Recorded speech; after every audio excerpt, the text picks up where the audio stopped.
there everyone, I'm Don, Professor Goway, and welcome to the Goway Pro Travel Tale Podcast. Travel far and travel often.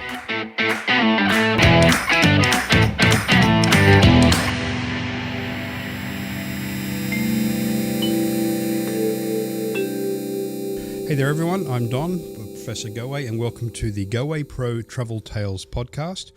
Hear from expert guests including conservationists, explorers, tourism professionals and everyday globetrotters to discover fascinating stories in the world of travel and be inspired to travel far and to travel often.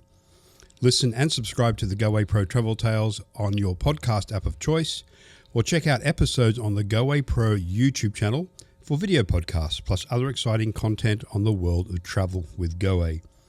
Inspire, motivate and educate.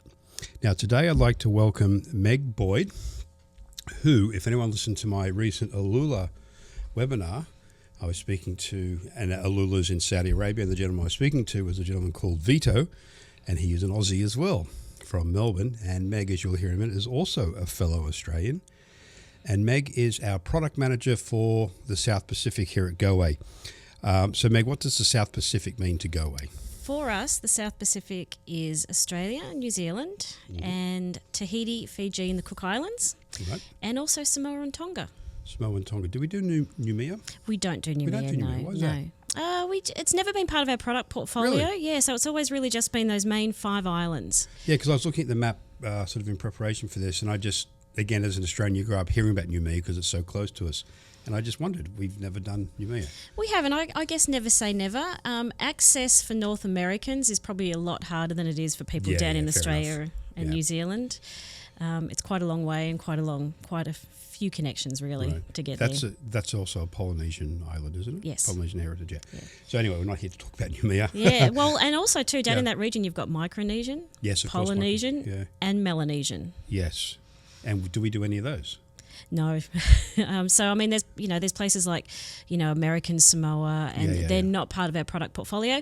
What we do here at Goway is we do have a link to a company called Hotel Beds. Yep. And we can access accommodation sometimes in some of our more, out of the, not the normal, but we don't have an extensive product portfolio in these other islands. And I'm sure our air department, being a consolidator, could get people there if they wanted to get into those areas. 100%. Yeah, there you go. Okay.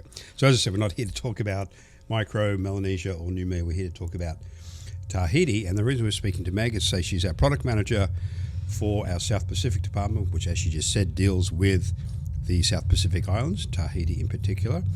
But before we get into that, we always ask our guests a little bit about themselves. You've been at Goway, I know, for quite a while. Yes, I'm coming up to 20 years in February. You've been here longer than I have. Yeah, 20 years. And technically it's even longer. I came over in 2021 on a 1-year working holiday. So I was here for about 18 months actually all up, went back to Australia. Did you come over to work with Goway? I did. So how'd you get the job with Goway? Were you working for Goway in Sydney? No. For those who mightn't know, we do have an office in Sydney. Yeah, no, I wasn't. I actually worked for, and a lot of people will know this name, Thomas Cook Travel in Thomas Australia. Cook. Are they still around? No, sadly they're not. Yeah. So I worked for Thomas Cook and I was there for 10 years and I thought, it'd be really fun to go overseas and work for a year. So I thought I'd go to England because that's what a lot of Aussies do. Yeah. And it turned out I was too old. So the cut-off age was 28. I guess I'm showing my age here now. Yeah. And then Canada, they increased their age limit of their working holidays to 30. Oh, so that's why it was Canada. Yep. So I got one of those and I sent out a whole bunch of letters to people, emails, I guess. Yeah. And then September 11 happened and no one was hiring, so I pretty much gave up on that. And you were still in Oz at the time. I was still in Oz and I thought, okay, well, this isn't going to happen. And then I actually got an email about a month later, so probably towards the end of October, and it was Goway, and they said, hey, you know what? If you're looking at coming over, we'll actually offer you a job. And I said, hey, I am looking at coming over. Right. I'll take that job. And that job was in sales? That was in our retail team, selling Australia and New Zealand. Right. And so I did that for a couple... Well, I did that. Selling, when you were with Thomas Cook, what were you selling? Everything, whatever. Right, so you weren't selling domestically at the time, you were selling domestically, like selling Australia and New Zealand at the time. Literally, as well? whatever walked in the door. Right, if somebody walked in and they said, "I want to go here," you would sell it. And if you didn't know what you were doing, you would research it. You'd learn look it up. Yeah. Yep, I remember. One I never forgot was somebody came in and they said, "I want to go on the hurdy-gurton," and I was like, I had absolutely no idea what that was, and did some research and. Off you go. So yeah. And hurdy-gurton, for those who may not, we actually sell them here at Goway now. They're a primarily a cruise company that run through Norway, but they have a whole lot of different product now around the world. But probably back then it was still probably Norwegian cruise at the time. Yeah, it was just Norway. It was almost like a cargo kind of passenger. Which it still is. Yeah. Like the core Hurtigruten is still that passenger run that goes up and down the coast of Norway, but they've now expanded and do beautiful ships all over the world. Oh, okay. So you came over here, you worked in retail, and then one thing led to another. You ended up in product. I did. And you've been doing product, you've been doing product since I've been here, I think. Yeah, so 2008, the role came up in the product department, so I applied for it, and I was lucky enough to get it. So I looked after Australia and New Zealand for a little while, and then incorporated the Islands brand, which was the islands that we just talked about. Then it grew. So we split into two different divisions. We had our Down Under, which was Australia and New Zealand. We had our Idyllic Islands brand. So we had two different product managers, and so I did that for a little while. And then sort of post-COVID, it's all back under my umbrella again. Yes. So it's, everything old is new again. Yes, post-COVID saw a lot of changes for everyone, be it travel or just life in general. So that was one of the changes we here at Goway did some shifting around with departments and whatnot. So as Meg mentioned, she's now, or not she is, the islands, or the South Pacific Islands were moved geographically back to South Pacific for obvious reasons, and some of our other islands moved from a geographic point to sit with Asia or sit with Africa, as the case may be. So all this leads to say that Meg has been dealing with Tahiti for quite a long time. And I asked you this before, you've been, 4 or 5 times? I have. I've been really lucky. I went once back in my old Thomas Cook days. And then I think it's been 4 or 5 times since I've been at Goway over the years. Nice. Yeah. And that would be primarily your visits down there would be as part of your role as product manager, scouting out, looking at new hotels, etc., services, sort of type of thing. Yeah, so building supplier relationships. A lot of them have been around trade shows as well, sort of, Tahiti tourism once a year. They have their own trade show. They do have their trade shows, yeah. So they take down product managers and also sometimes travel agents as well, right? And show you around, and you get to meet the suppliers as well at these shows. Right. Okay, so let's talk about Tahiti as a destination. As we've well established now, it's in the South Pacific. Those of my age or those who are interested in history will know Tahiti was a focal point for the Age of Sail, where a lot of the British particularly and French would go into Tahiti to restock, and it was also a spot to observe astronomical events happening, transits of Venus, that type of thing, which is what led, I think it was Bligh was going down to look at the transit of Venus, and on his way down to Tahiti, after Tahiti, the famous mutiny on the Bounty, for those who may know their history or interest in that type of thing. And it always, from those days, in all the written journals of the sailors, it's always been written as, and I believe it's still like this, I've not been myself, like this paradise on earth, particularly compared to England and Europe at the time. I think anything with a bit of sunshine would have been paradise on earth to an English sailor. But it was just this island of beauty, of peace, of stunning nature, all those superlatives.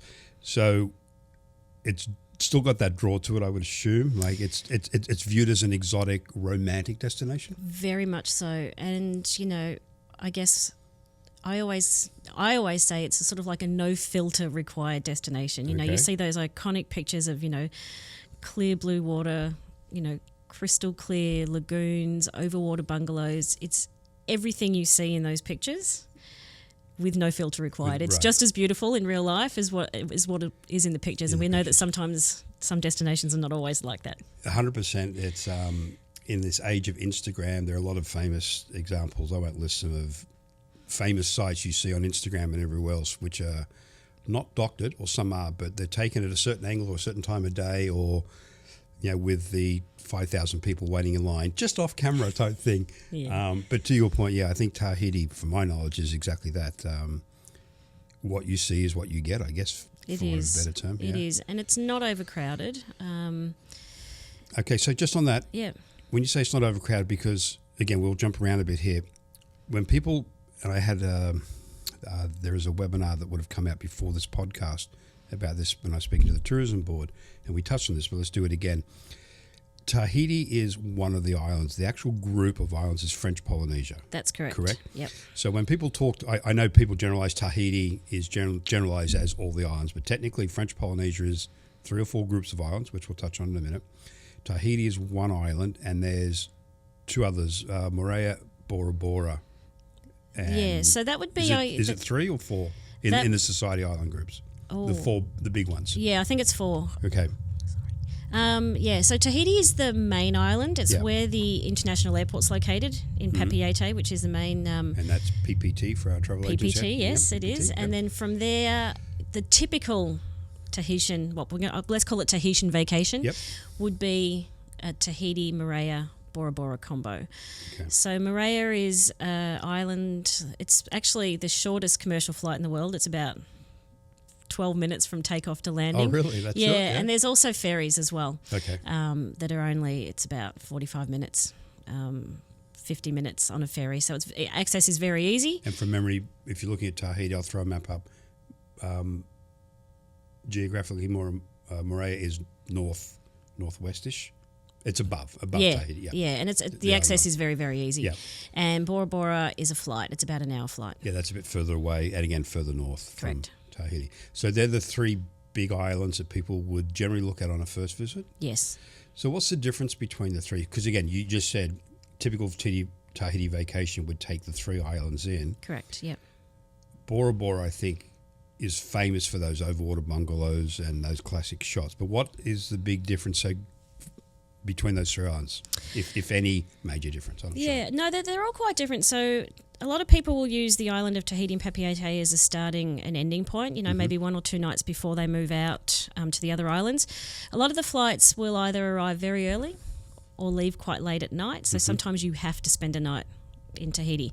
Tahiti itself doesn't have those white sand beaches that you're expecting. So there's beaches. They're generally black sand, and they can be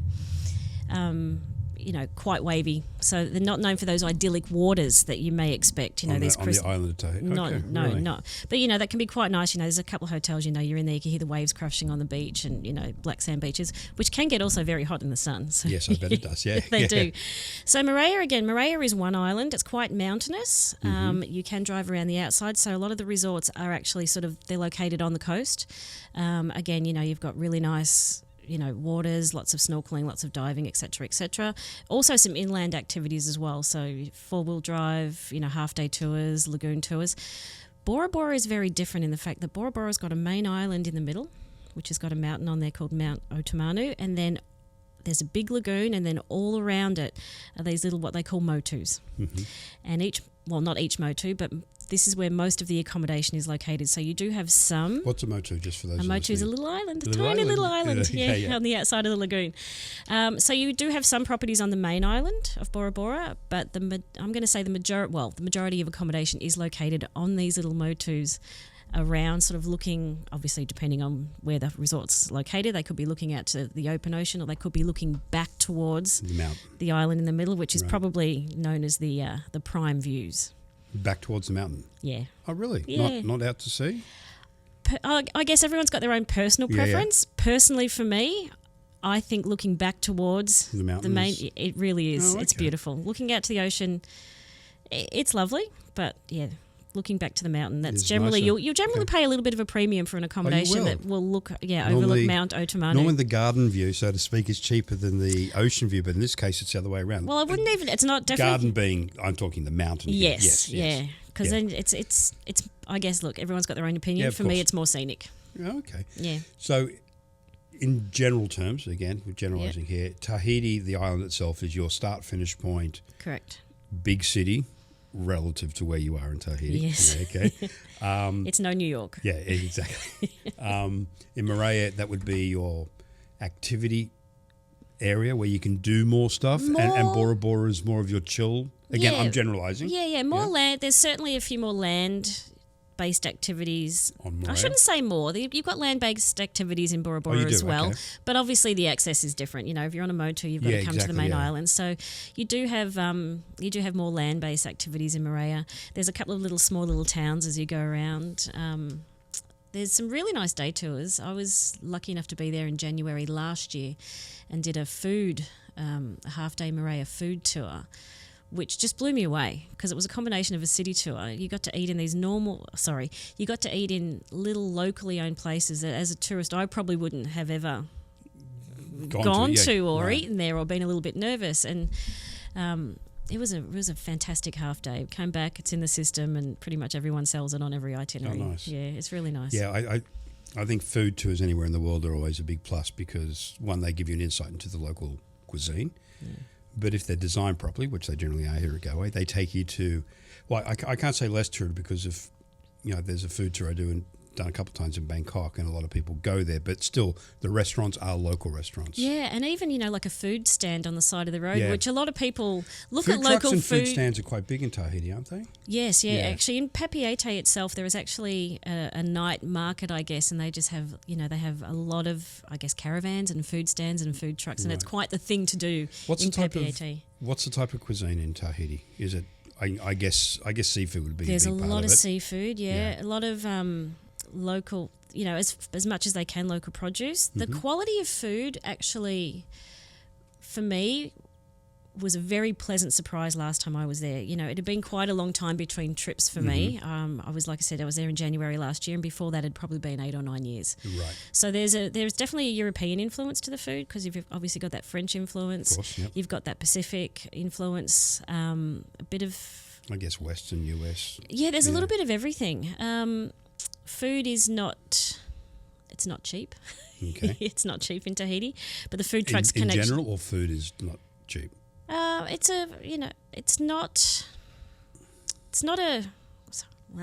not a cheap destination. Okay. Well. But depending on where you go, the value for money is quite good and the quality is really, really good. Okay. So the food trucks, there's everything from, there's barbecue, there is, there's a lot of seafood.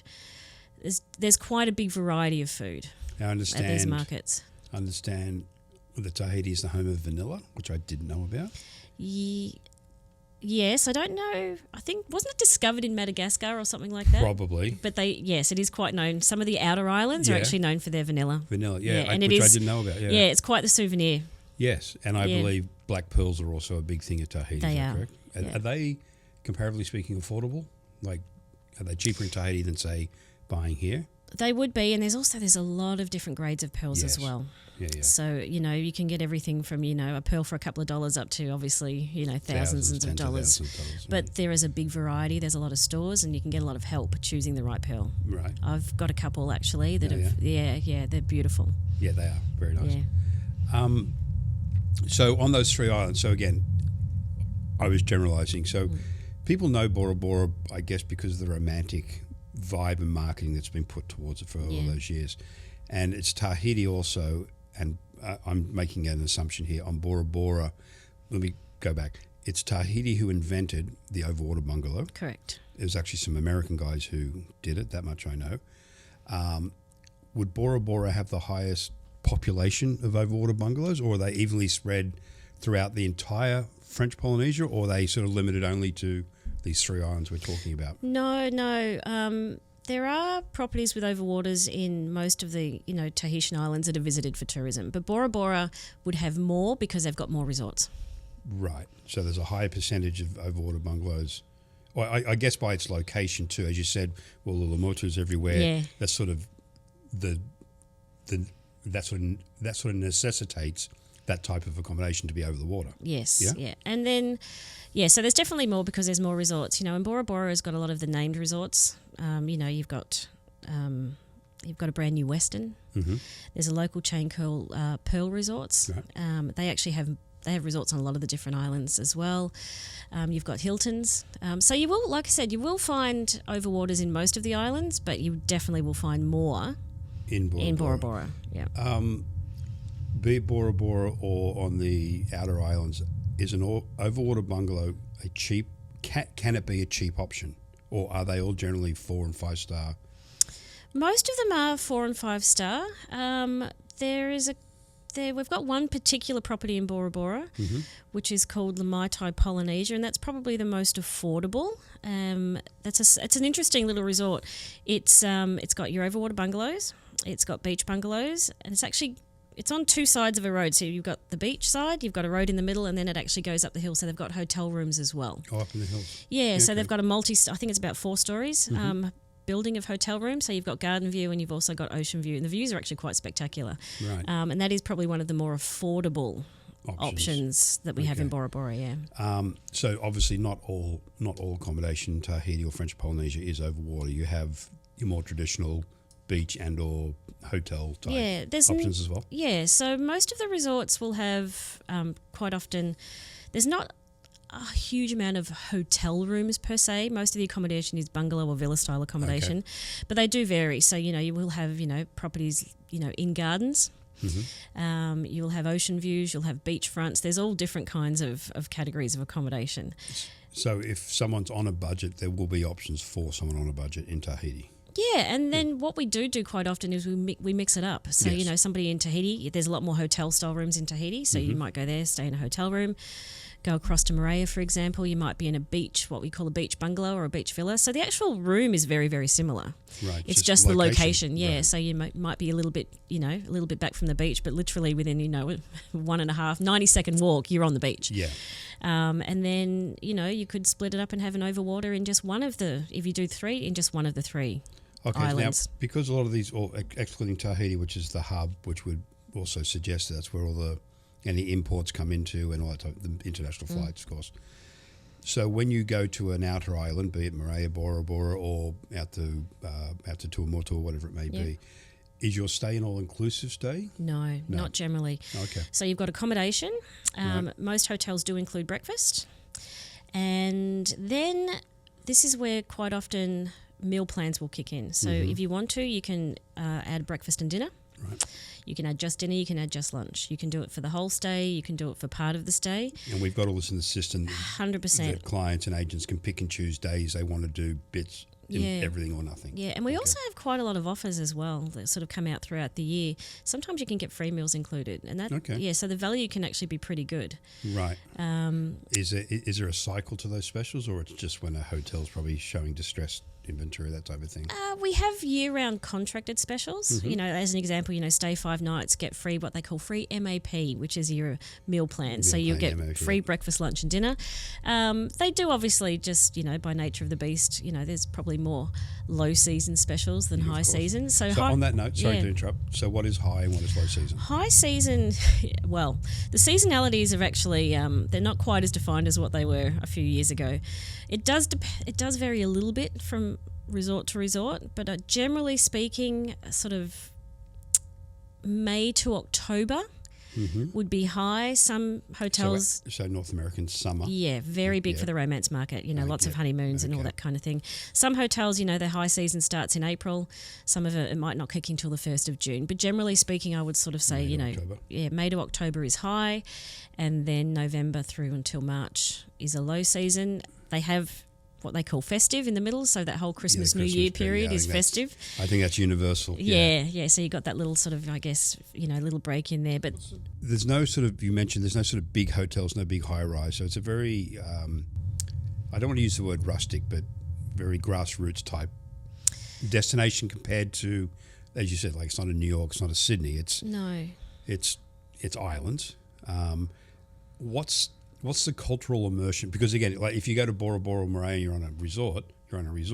Correct. Like on the assumption you get off the resorts to do some sightseeing and adventure, will you be immersed? Will you see the Tahitian culture? Is it there? It's there, but you do have to make a little bit of an effort. Okay.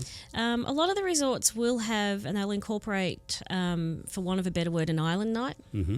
So you'll have, a traditional style meal. They might bring in, they'll bring in cultural entertainment, whether it, like maybe, singing, dancing, that kind of thing. I would say the culture's not in your face. Oh, really? Not in the resort. It depends on the, Yeah. I mean, you're there with other tourists. Yeah.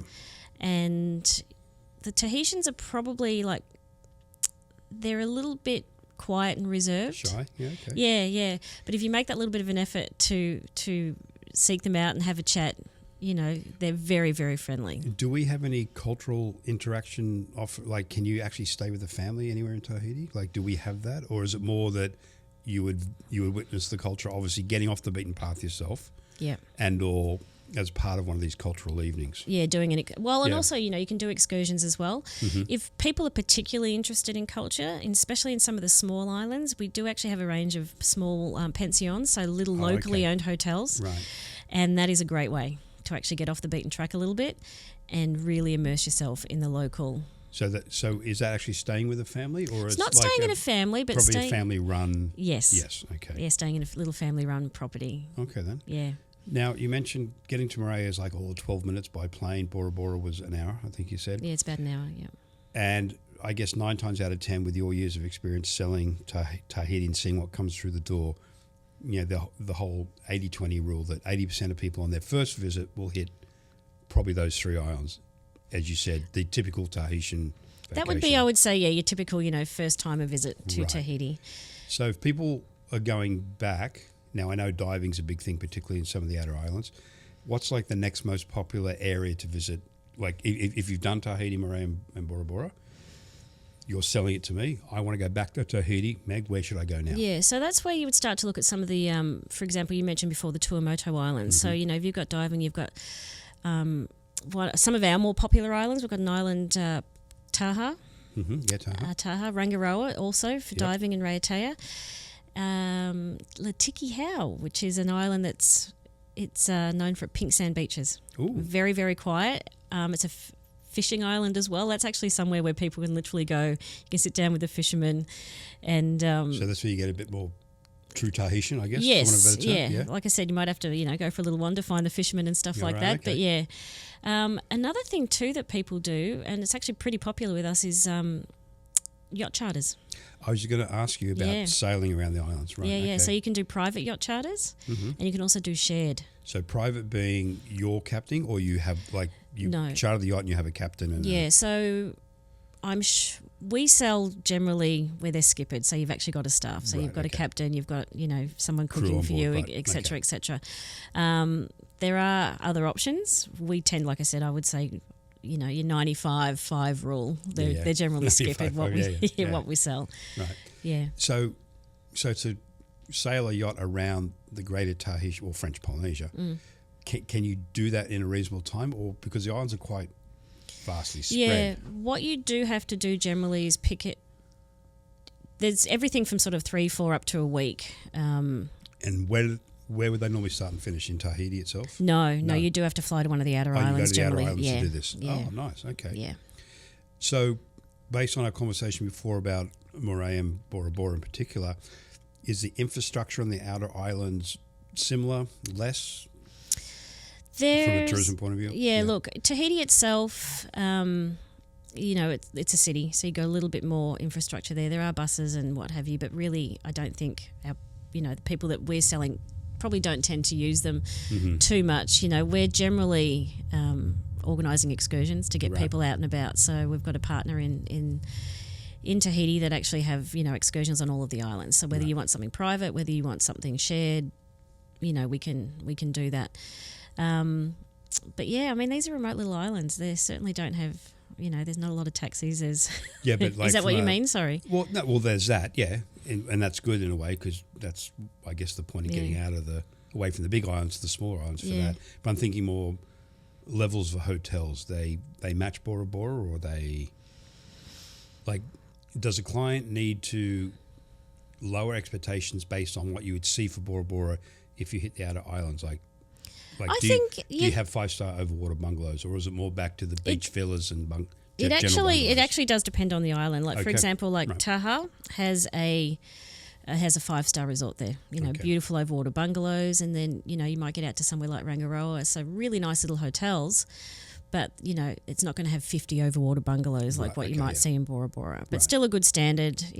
Good food, good quality. But again, it does vary from island to island a little bit, but you can get great accommodation on every island. Yeah, so you will be satisfied with the accommodation, but really the further away you get from the main islands, again, these are general terms, the more rustic, grassroots, the feeling gets at least. Yes, the feeling. A lot more probably local. If you're in you're in a little property with maybe 20 rooms, it's going to have a very different feel to a hotel in Bora Bora that might have 100. Right. Yeah. So how many Globetrotters would be hitting the outer islands? Is it yes, I know most people hit the big three as we discussed, but from your experience selling it and handling the product, how much business do we get? How much interest is there for the outer islands or other islands?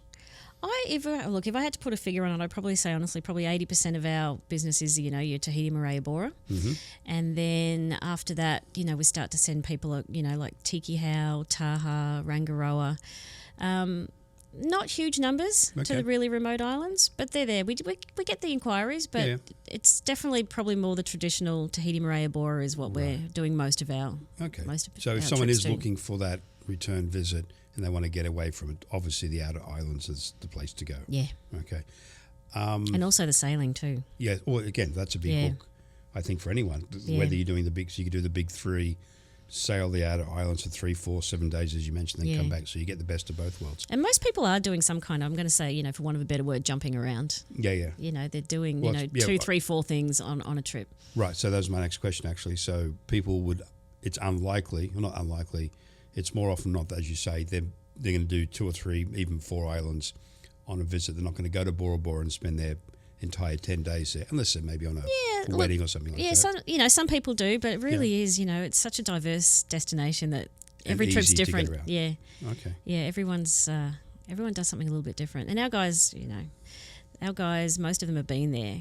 And they know it pretty well, so they can, put the right person in the right place, per se. I'm sure, yeah. Well, that's, I think, one of Goway's strengths that we have. Yeah. The way we're structured here is the people if you call up for Tahiti, you'll speak to someone who only sells the South Pacific, which, as Meg mentioned earlier, is Australia, New Zealand, and the group of South Pacific islands as well. So they know it intimately, and as Meg also just said, our staff travel to all their respective destinations often, so they know it well, both through training and by having been there as well.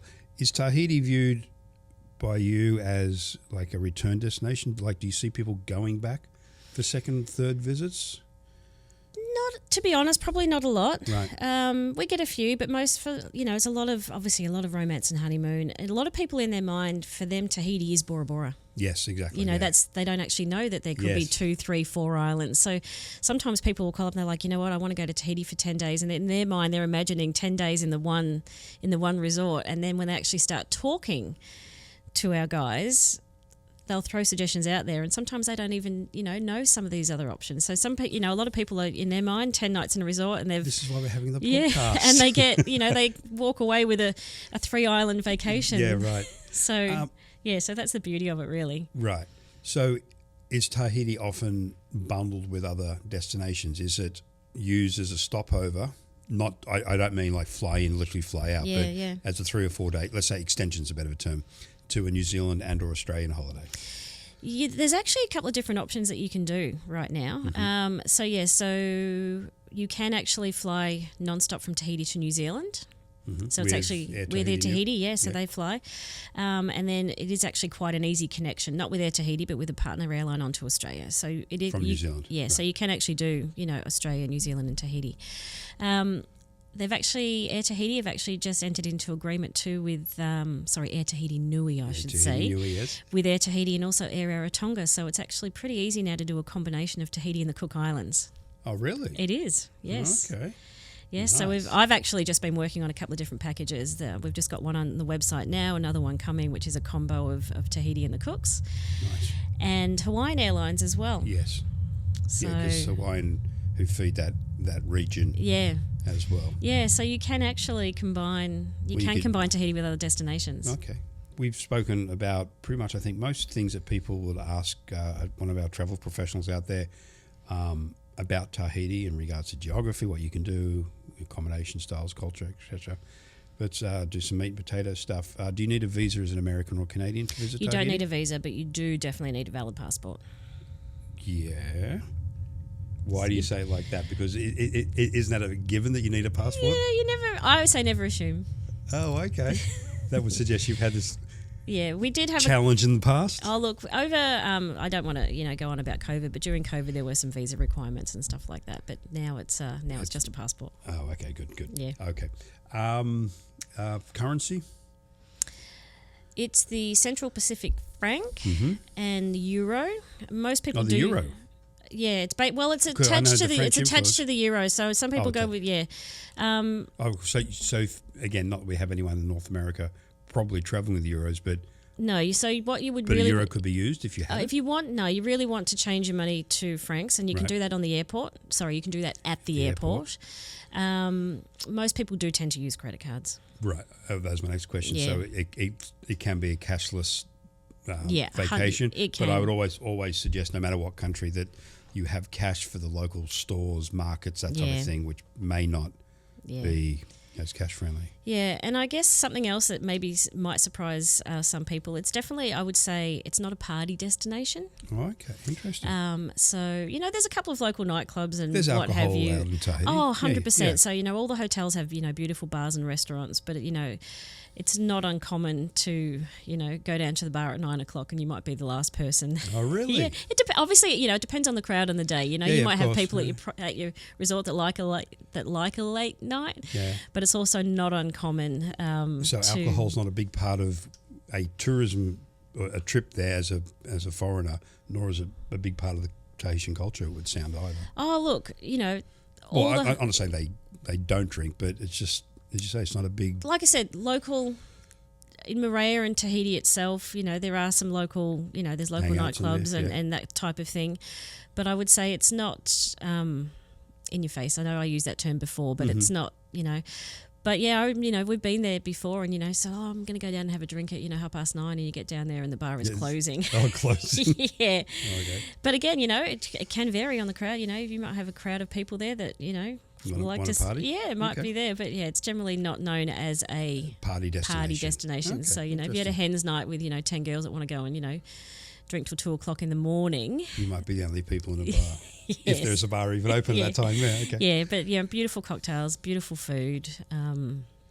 Now, I bumped Yeah. into the representative from Air Tahiti Nui, and we're going to actually sit down and have a chat about their airline. But my understanding is it's one of the nicest airlines to fly. Yeah, Is that so it's a fair? very nice airline. Mm-hmm. They have flights from Los Angeles and Seattle straight to Tahiti, about 8 hours. Right. So it's a very easy flight. And Tahiti's on the same date line as North America.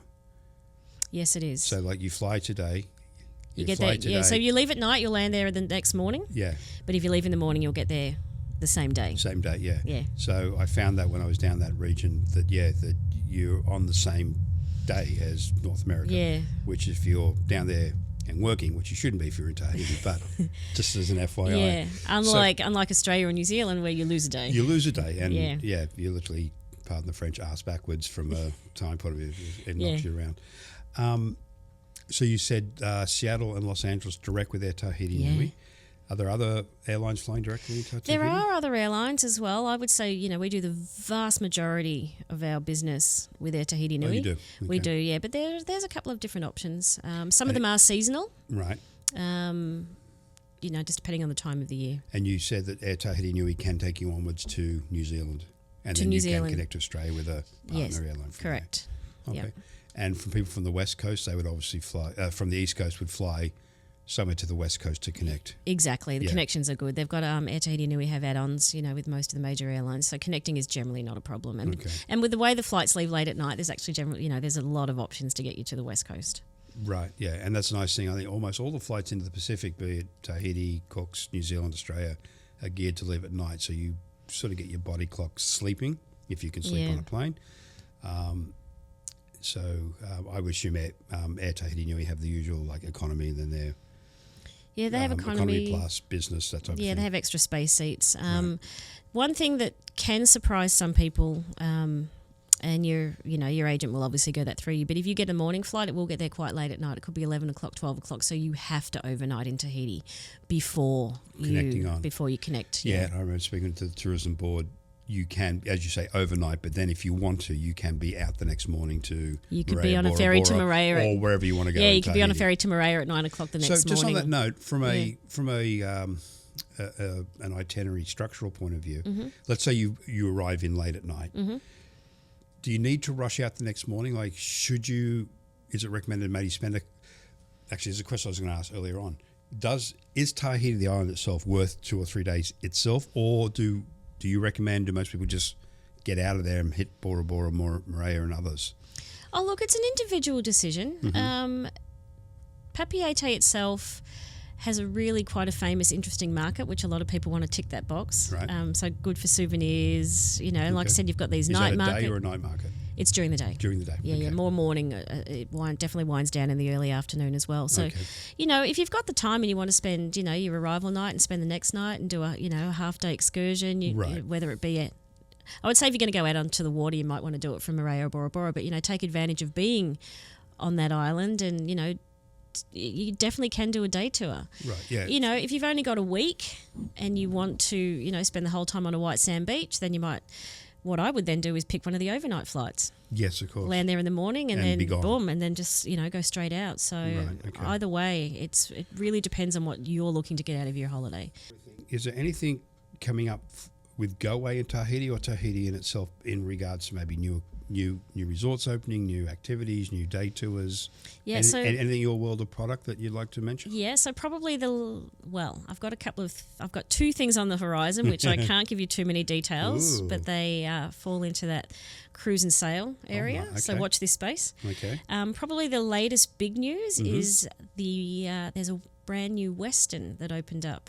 Bora Bora. And Bora Bora, you mentioned that earlier, right? Okay. Yeah, so it used to be Meridian, so it's in that sort of Marriott family, and it was shut down, and it was pretty much completely rebuilt. Was that shut down due to COVID, or no, just timing? Yeah, it was the plan. Yeah, right. exactly. Yeah, so it was closed for quite a while, and pretty much rebuilt from the ground up, and it's a brand new, shiny, beautiful Western.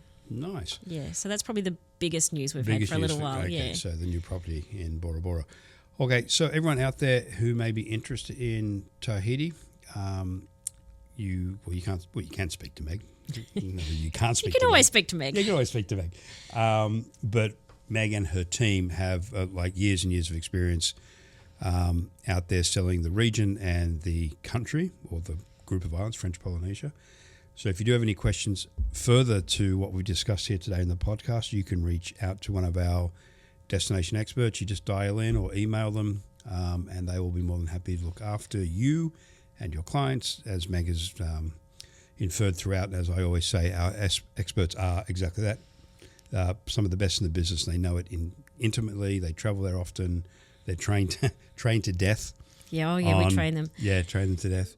I guess just before we go, I think that's one thing, and correct me if I'm wrong here, I think when agents are speaking to potential clients about a trip down to the South Pacific, I think Tahiti more so than maybe the other islands is very hotel oriented, in that the hotel or resort will be a big part of decision making. Budget and also amenities, etc. It really is. Yeah. It really is. It really is all about your resort. Yeah. Okay. So, it is known, especially Bora Bora, it's known for, those names that are familiar to North Americans. You've got Hiltons, you've got Conrads, you've got Sofotels, you've got Westerns. So you've got the Brando on You've its got the own Brando, island, which is probably one of the only, or one of the few all-inclusive options. So that is all-inclusive, the Brando. It can be, yeah. Okay. So you've got a choice. You can go all-inclusive. And we sell the Brando? We do. We do sell the Brando. Yeah, we do sell the Brando, yeah. And the reason I brought that up too is because, again, when you speak to our destination specialists, and as Meg mentioned about their trip, their upcoming trip in November, they'll be visiting a lot of hotels, which is often part of a fam. Yeah. But I guess my point is, for Tahiti in particular, knowing the resorts, which our experts do and will, is vitally important to constructing a trip and making sure the end client is happy. It's putting the right person in the right place. For example, if somebody's not familiar with, if somebody's not particularly comfortable swimming, but they want to go to Tahiti, they want to get in the water, and they want to stay in an overwater bungalow. Now, you are going to put them in a resort that is shallow, that has shallow water. You can climb down your steps, you can stand there, it could be chest deep, it could be waist deep, versus another property where literally you dive off into the deep end, and somebody might not be comfortable with that and not want that. So it is important to ask the questions and send the right person to the right place. So that's one thing I wouldn't have, because I'm a swimmer, that wouldn't even cross my mind. No. But you've obviously dealt with that before. And again, that's the level of detail that our specialists will drill down into. So our travel partners out there, again, ask all the questions that you might think it's a silly question. I would have thought that was a silly question, but that's obviously a very valid it really is. question or concern for someone. If you've got somebody going to Tahiti and they, that don't like the water, if they but are nervous in the water. Yeah, you don't want to put them in a in an overwater bungalow where they cannot get in the water without being petrified. Where they feel isolated. I'm shipwrecked in Bora Bora. Yeah, whereas, you pop them in the right place, they can stand there, they can walk around, they can pop their face in the water if they want to. Yeah. They can be close to the beach. Another little thing that can be nice too is, everyone thinks overwater. Yeah. And it's amazing. It is. But, some of these beach bungalows are beautiful. And, even garden, they might zhuzh them up and put like a plunge pool. Yeah, I think to me, I'd like to experience an overwater bungalow, but I think my style is what you're saying, the beach bungalow, where you just walk out onto a beach and if you've got a plunge pool, that's even better. Yeah, it is really nice. You didn't ask me about this, but one memory I've got, this is probably going back about 10 years. I was in Taha, we're staying at La Taha, and we were actually in one of their beach villas, and it was beautiful. And it had an indoor-outdoor bathroom, big bedroom. It had a plunge pool. It was gorgeous. And I still remember, I'll never forget this, standing in the bathroom, I was looking out the window. Yep. And there was this big crab. And he was shuffling across the sand, and he had a flower in one of his claws. And I looked at him, and it just looked like he was like taking it home to his wife. Yeah, right. And it was just, I'll never forget that. It was just like so wholesome and so cute. And this crab taking a flower home, and I moved to take a photo, and he saw me move, and he was gone in 2 seconds. But that's a memory that's always stuck in my mind, just seeing a crab with it was probably a frangipani, or again, because the flowers in the hair of women and everything else is a big thing of Polynesian culture. So that's rather apt. Honestly, it's just something I've never forgotten. It was quite a special little moment. Wonderful. Might seem silly, but no. That's why we travel, for those memories. Some are big memories, some of those, those little memories, but that's lasted with you it has forever. Yeah. So on that little, that note, which is a very pretty way to finish, well, Meg, thank you very much for your time. No, thanks for having me. No worries. Everyone out there, if you have any questions, please reach out to our South Pacific Department, and our Tahiti team will be more than happy to help you out with anything you need or your clients need for a trip to Tahiti. Thanks everyone for listening in. Again, Meg, thanks very much. No worries. Thank you.